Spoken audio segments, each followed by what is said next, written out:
नमस्कार, मैं त्रिनाथ और आप देख रहे हैं ई रेडियो इंडिया। पूरे देश में किसान आंदोलन चरम पर है और दिल्ली से आने वाले कई सारे राज्यों के इलाकों को ब्लॉक कर दिया गया है। किसानों से कई दौर का वार्ता हुआ है, लेकिन वो असफल रहे, सारे प्रयास विफल हो गए हैं। बेसिकली जो चर्चा का केंद्र है वो ये है कि किसान आंदोलन के पीछे की जो राजनीति है, कई सारे लोग आरोप लगा रहे हैं कि ये प्रायोजित कार्यक्रम है, जबकि कई सारे लोगों का कहना ये है कि वो किसानों के फेवर में खड़े हैं और ये किसानों का जायज़ हक है। थोड़ा सा मैं शब्दों पे ज़रूर ध्यान दिलाना चाहूँगा। किसी की पीड़ा को प्रायोजित कहना ये सबसे बड़ा अपराध है। ये वास्तव में किसान पीड़ित हैं, ये तो आप सबने देखा ही है। और ऐसा नहीं है कि जो आंदोलन का स्वरूप आप देख रहे हैं, घर छोड़ के इतने हैं, और सरकार ने तो अपनी तरफ से कोई कसर नहीं छोड़ी है इतनी ठंड में। मतलब भारत के इतिहास में अगर आप कहीं भी टटोलें तो इतना क्रूर मजाक किसी सरकार ने नहीं किया। और ख़ासतौर से किसानों के साथ अंग्रेजी शासन में भी आंदोलन हुए। अगर हम सरदार पटेल का नाम लें तो खेड़ा में, वामडोली में आंदोलन किसान, चंपारण में गांधी जी ने आंदोलन किया। पर कहीं ऐसा हमने देखा नहीं कि किसानों पर सर्दी में ठंडे पानी की बौछार हो रही हो, इस तरह का उत्पीड़न किया जा रहा हो। तो पीड़ित है उनकी। अच्छा, आप कुछ भी है, आप बात को सुनते क्यों नहीं है? वो क्या कहना चाह रहे हैं? किसानों की बात सुनिए, उनके मांग जायज़ है। किसान कह रहे हैं हमारा भविष्य खराब है। आप दोगुनी आमदनी की बात कर रहे हैं, आमदनी धीरे धीरे कम हो रही है, तो इसमें दिक्कत क्या है इस बात करने में, सुनने में? तो किसानों की जायज़ मांगे हैं आपकी है। और सॉल्यूशन निकालने की बात है, सॉल्यूशन आराम से निकल सकता है, मनोभावना साफ होनी चाहिए। और मुझे जो खतरा सॉल्यूशन निकालने में दिख रहा है, सॉल्यूशन कोई कठिन नहीं है। खतरा ये दिख रहा है कि उनके कमिटमेंट की पूंजीपतियों के साथ जो हो गई है, और जो एडवांस बहुत ज़्यादा आगे बढ़ गए हैं। अब हमने सुना है, खबरें आ रही हैं, फोटो आ रही हैं कि हरियाणा में रेल लाइन पड़ गई, गोडाउन बन गए हैं अडानी के जमा करने के लिए अनाज को।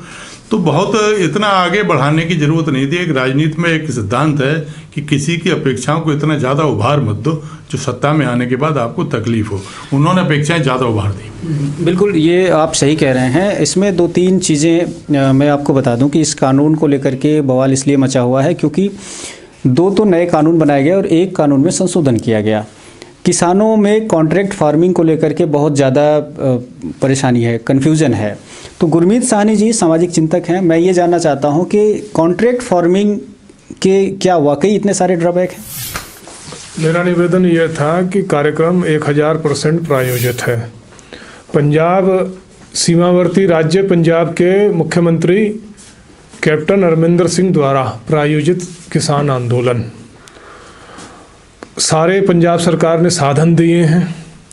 और मैं बहुत विनम्र निवेदन करना चाहूँगा किसान भाइयों से, किसान नेताओं से, कि दो तीन जो पेशेवर आंदोलनकारी हैं, ये बहुत महत्वपूर्ण बिंदु मैं उभारने जा रहा हूँ। पेशेवर आंदोलनकारी, पहले नंबर पे योगेंद्र यादव, मेधा पाटकर और सीपीएम से जुड़े हुए हन्नान मौला, ये हर आंदोलन को हाईजैक करने का इनको विशेषज्ञता है। ये विशेषज्ञ हैं। और जंतर मंतर पे एक और बहुत प्रसिद्ध व्यक्ति थे, अग्निवेश जी, उनका भी ये काम था, वो स्वर्गवासी हो गए। रेहड़ी मजदूरों का कार्यक्रम हो, रिक्शे वालों का कार्यक्रम हो, उसमें ये कोशिश करते हैं हाईजैक करने की। मेरा सबसे ज़्यादा निवेदन और जोर इस बात पे है कि टुकड़े टुकड़े गैंग और ये तीन नाम जो मैंने लिए हैं, इनका अगर किसान नेता इनका बहिष्कार करेंगे तो किसान आंदोलन को मजबूती मिलेगी। अच्छा, एमएसपी को लेकर के बहुत सारी कन्फ्यूजन है किसानों में। मैं ये जानना चाह रहा हूँ कि सरकार ने एमएसपी को लेकर के कोई कमिटमेंट क्यों नहीं किया लिखित में? सर, इस पे लिखित में देने के लिए 5 दौर की वार्ता, 5 या 6 दौर की वार्ता हो गई है। कृषि मंत्री जी ने कहा है कि हम ऐसे एमएसपी पर बाकायदा लिखित में आश्वासन देना के लिए तैयार हैं, सहर्ष तैयार है। दूसरी बात ये पत्रकार महोदय कि अभी क्या है कि एमएसपी के ऊपर पूरी राष्ट्रव्यापी चर्चा होनी चाहिए। और मेरे इस बात का मैं हिमायती हूँ कि इसको बाकायदा कानून में लिखा जाए, दर्ज किया जाए। खाली आश्वासन से काम नहीं चलेगा।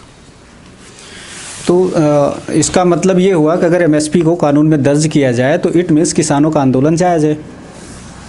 जी, कोई पूरी तरीके से कोई आंदोलन उचित और अनुचित नहीं होता, गुण दोष की बात है। इस तो बहुत सारे प्रायोजित है लेकिन इसमें जो है बहुत सारी जायज़ मांगें भी हैं, किसानों की कुछ पीड़ाएं जायज़ हैं। और सबसे ज़्यादा महत्वपूर्ण प्रश्न ये है कि कानून कब पास हुआ और आंदोलन कब शुरू हुआ, उसकी टाइमिंग्स देखिए। तो अध्यादेश तो बीच में कभी ऐसे लाया नहीं जाता ना, जिसमें आपातकाल चल रहा हो खास कर। नहीं, भारत की सर्वोच्च संसद ने, सर्वोच्च पंचायत ने पास कर दिया, तत्काल कोई आंदोलन देश में नहीं हुआ। और इस पे जो है मेरा दूसरा आरोप ये है कि यूपी के किसान श्री टिकैत जी के नेतृत्व में तब पहुंचे हैं जब उनको अपनी प्रतिष्ठा बचाने के लिए, फेस सेविंग के लिए, ये आंदोलन सिर्फ पंजाबी किसानों तक सीमित आंदोलन है।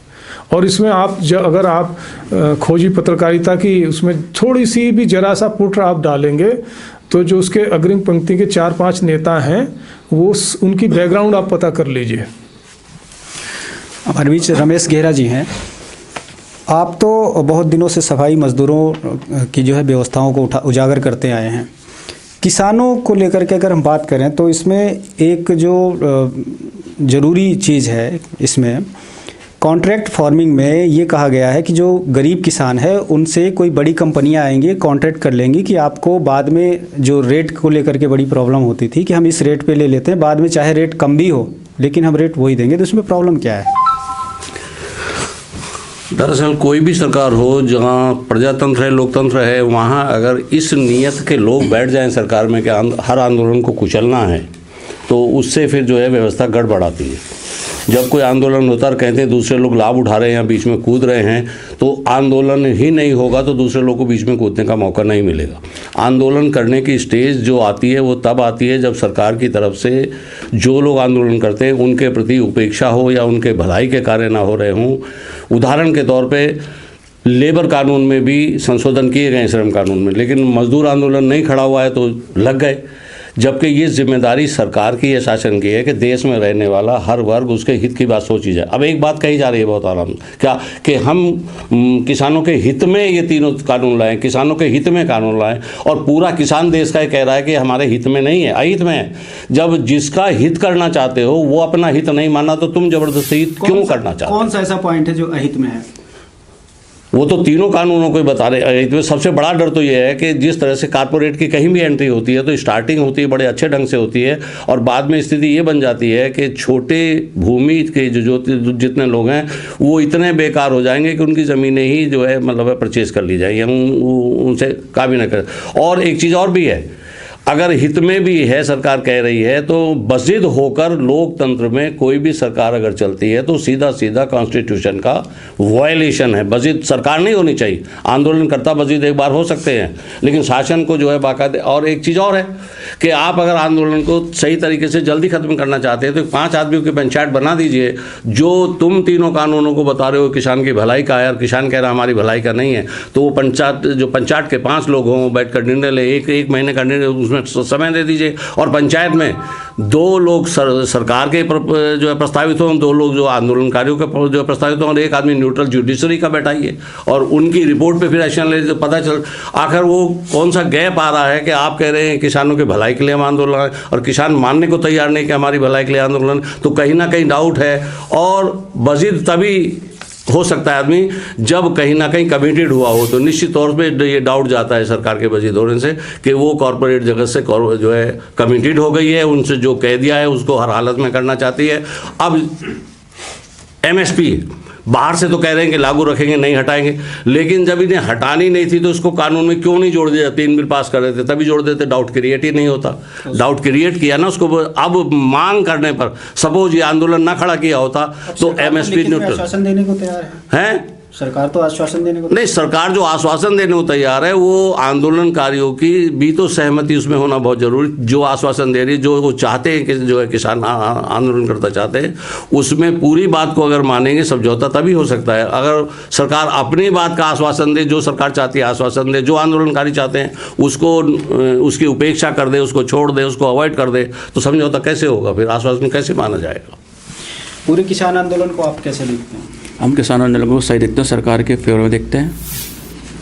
मतलब क्या ये उचित है उनका आंदोलन करना या क्या स्थिति है पूरी?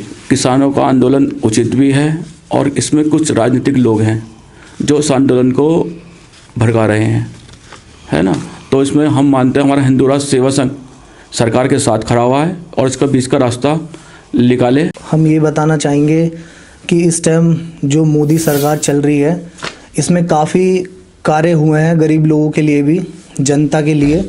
ऐसा नहीं कि सरकार में कोई काम नहीं हुआ, गरीब लोगों के लिए काफ़ी हुए हैं और लॉकडाउन में काफ़ी मदद भी मिली है सरकार द्वारा। सरकार को ये सोचना चाहिए कि कोविड अभी पूरी तरीके से ख़त्म नहीं हुआ है और इतने सैकड़ों की तादाद में लोग बाग सड़कों पे आ चुके हैं। दिल्ली जयपुर हाईवे जाम हो रहा है, लोग बाग आम जनता परेशान है। जब लोग बाग भीड़ परेशानी लेके तो जा रहे हैं, नहीं सुनो, तो जाना पड़ परेशानी लेके अगर किसान भाई हमारे समाज के सभी लोग रोड पे सड़कों पे उतरे हैं, उसका कारण भी तो सरकार की वजह है। अगर यही काम सरकार पहले ही उनसे मुलाकात करके उस चीज़ का समाधान कर ले तो इतना आंदोलन क्यों। कॉन्ट्रैक्ट फार्मिंग है जिसको लेकर के किसान बहुत ज़्यादा परेशान है और इसमें जो कॉरपोरेट लॉबी है उसको लेकर के ये बताया जा रहा है कि इससे तो फ़ायदा है, क्योंकि आने वाले जब किसान की फसलें तैयार होती थी उस समय रेट बिल्कुल डाउन हो जाते थे और ऐसी स्थिति में अगर पहले ही कॉन्ट्रैक्ट हो जा रहा है तो उनके रेट एज इट इज़ बरकरार है। नुकसान क्यों देख रहे हैं आप इसमें? देखिए, पूरे परिदृश्य को देखिए, सरकार की नीयत कहीं ना कहीं मैंने बताया कुछ है। सरकार को एक चैनल खोलना है किसानों के लिए कि भाई हम इनको कोई भी व्यक्ति किसानों से खरीद सके। तो मुख्य मुद्दा जो इस समय चल रहा है विरोध का कि आप एक नया चैनल खोल रहे हैं, वो चैनल ऐसा है कि वो सिंगल यूनिट चैनल है, कुछ ही लोगों के हाथ में है और आप 10 लाख जहां मंडी व्यापारी बैठा हुआ किसान का माल लेने के लिए उसको बंद कर रहे हैं। किसान, आप दोनों चैनल खोल दीजिए, आप किसान के माल को बिकने से रोक क्यों रहे हैं? मुद्दा यह सब 1939 में मंडी का कंसेप्ट प्रारंभ में दिया बड़े किसान नेता थे सर छोटू राम जी। उन्होंने कहा कि एक मंडी बना दी जाए जहां किसान अपना माल लेके जाएगा, वहां सैकड़ों व्यापारी बैठे होंगे लेने वाले, तो माल का एक कीमत अच्छी मिलेगी। ये कंसेप्ट था। उसके बाद में 65 में कंसेप्ट आया एमएसपी का। अब किसानों की छोटी सी मांग है कि आप एमएसपी को कानून, कोई ऐसी चीज भी नहीं है। ये भाजपा का चुनावी वायदा है कि 1.5 गुना आप कैसा दिलवाएंगे लागत के ऊपर, और एमएसपी तो एमएसपी से भी मुकर रही है, 1.5 गुने से भी मुकर रही है। तो मुकरने वाली बात जो सरकार कर रही है उससे किसानों को बार बार शक हो रहा है। आप किसी को भी कहिए कि ओपन कर दीजिए, कोई भी किसान का माल खरीदे, परंतु बाजार एक जरूर रहना चाहिए जहां किसान विकल्प में जाके कह सकता हो कि भैया ये भाव खरीदना हो तो खरीद, नहीं तो बाजार जा रहा हूं। सवाल ये किसान यही तो मांग रहा है, वो कह रहा है मंडी को कायम रखो। और इसमें बहुत बड़ी जरूरत इस बात की है कि अगर मंडियां समाप्त होती हैं तो 1 करोड़ से ज़्यादा मंडी वाले बेरोजगार हो जाएंगे। ये वही मंडी वाले जो भाजपा का समर्थन करते थे, जिन्हें आज भाजपा खुलेआम बिचौलिया कर रही है। तो मंडी में किसान इसलिए आना चाहता है कि उसके पास एक विकल्प रहे। साथ साथ किसान ये गारंटी चाहता है, सरकार की एक गारंटी दे दे कि आपकी एमएसपी से नीचे कोई माल खरीदेगा तो वो अपराधी माना जाएगा। अच्छा, क्या इसमें दिक्कत क्या आ रही है? समिति की रिपोर्ट में बताया गया था कि महज 6% किसानों को ही एमएसपी का लाभ मिलता है। ऐसे में 94% किसान मार्केट पर डिपेंड रहते हैं पहले से ही। तो एमएसपी का कितना फायदा है? तो इसके पीछे फिर एमएसपी को अगर लागू ही कराना तो क्यों इतना जोर दिया जाए? एमएसपी पे माल नहीं बिक पा रहा है, जबकि बाजार खुला हुआ है, वहाँ एमएसपी पे नहीं बिक पा रहा है। मंडियों में 6% किसान आ रहा है। पिछले 60 वर्षों से मैं बता रहा हूँ कि मंडियों में किसान 6% के करीब आ रहा है, परंतु किसान पे एक विकल्प है।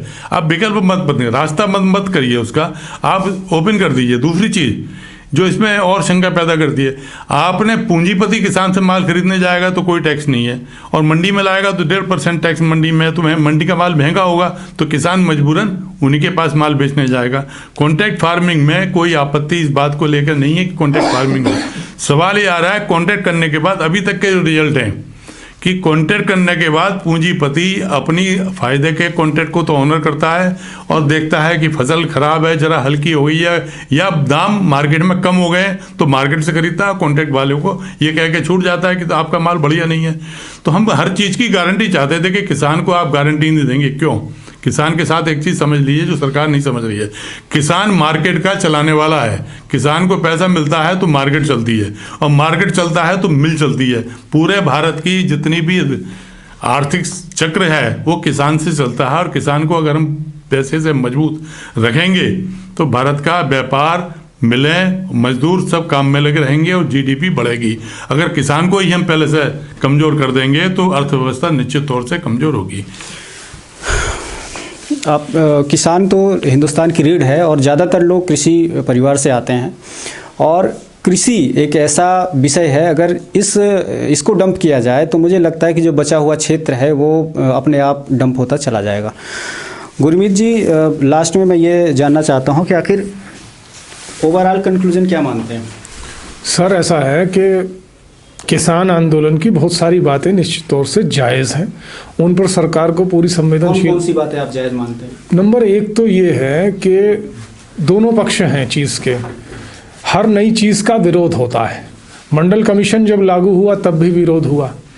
तो सबसे पहली चीज़ तो किसानों की जायज़ ये है कि जो शंकाएं हैं उनका निवारण करने का दायित्व भी सरकार का है।